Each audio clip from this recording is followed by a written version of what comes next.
Kita tak boleh nak berdakwah, kita suka orang lain berdakwah. Kita tak boleh nak pakai serban, kita pakai topi sudu. Tapi bila kita tengok orang pakai serban, kita rasa suka sebab itu pakaian kekasihku Rasulullah. Dia dapat syurga dengan kasih dia. Dia dah akan jubah, dah akan ridak. Pakai baju kobong.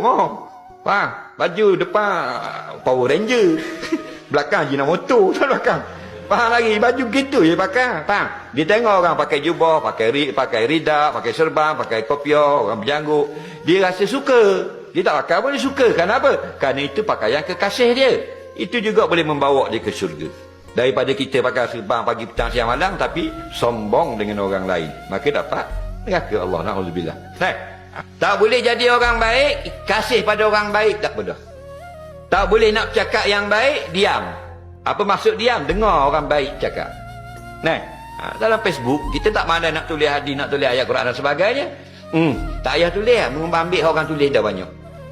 Mu share je. Faham? Itu maksud aulia semua. Diam. Maksudnya diam.